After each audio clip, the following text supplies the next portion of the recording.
Hey, heathens.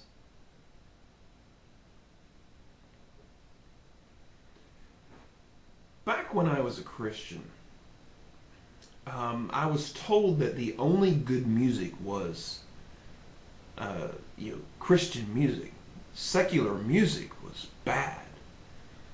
Wait a minute. So any music that isn't about God is bad instantly? What about the alphabet song? Twinkle Twinkle Little Stars, bad? I didn't understand this concept. It was very bizarre to me. This was another of the early questions that I had that no one really seemed to have a legitimate answer for me. So I wanted to know why why other music would be bad. Because I liked other music. My parents listened to music, and I heard some of it, and some of it that I liked. But I knew rock and roll was evil. I didn't understand why my preachers were telling me that it was from the devil when I'm listening to it and I'm not hearing anything from the devil. Not from what I was listening to, anyway. I wasn't listening to Motley Crue, Wasp, and Ozzy Osbourne, and all the other really, really bad acts. I was listening to things like Chicago. This is the music that I was liking, and I saw nothing wrong with it.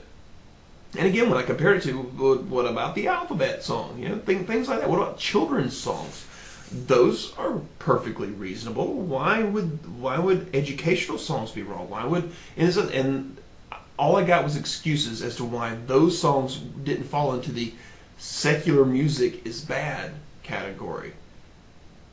So I decided to push that envelope, and I looked into rock and roll and other bands and some of this devil music. The real point where it all toppled over for me was I went to a co-ed retreat camp thing when I was in the Boy Scouts, and they brought in this guy by the name of Deputy Dog. And he was a popular figure down here in the South, and he was a former sheriff's deputy, and he wore his sheriff outfit, and he did his little talks to kids and everything. Well, he showed up at our little camp and decided to tell us all about the evils of rock and roll music, and he was telling us all about how you could play the music backwards and it had demonic messages in it. The downfall for him here was that I had already checked out one of these so-called demonic messages, and that being Prince's Purple Rain. And when you played it backwards, it said, "Hello, how are you? I'm fine." Hardly from Satan, it seemed to me.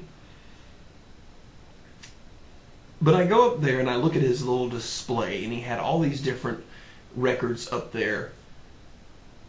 And I'm looking and I see, I see the Purple Rain album, which I'm like, there's nothing wrong with that. It does, even when you play it backwards, it doesn't say anything bad. But okay, maybe Satan's involved in it. I don't know. And then I'm looking at others, and I see some of the, heavy metal, shout at the devil and things like that you might expect religious people to freak out about.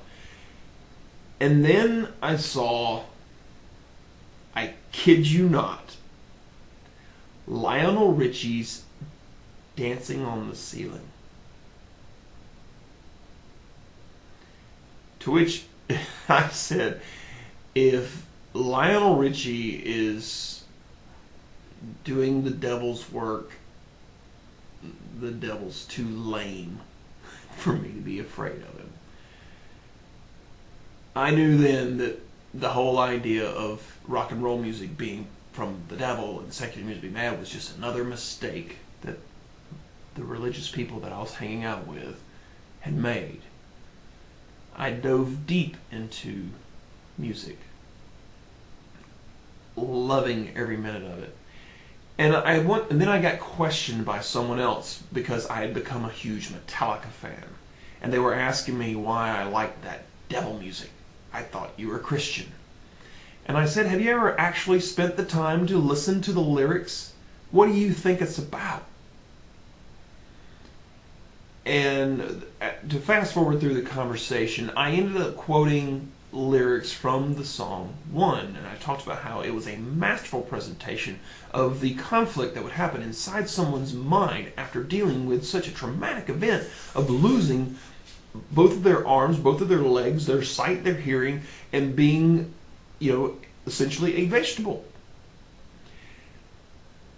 And so I started reciting the lines to them, and as I went, it went something like this. Hold my breath as I wish for death. To which they quickly chimed in, hi, you see, it's talking about suicide. I said, wait. Because the next line is, or please God, wake me. And it was in that moment that I realized that the person that I was talking to was jumping on the first little thing that they could object to and not listening to the entire conversation. They were being closed-minded. So if you're religious, let me ask you a question. When have you asked why? And if you haven't asked why not? Don't take my word for it. Think for yourselves.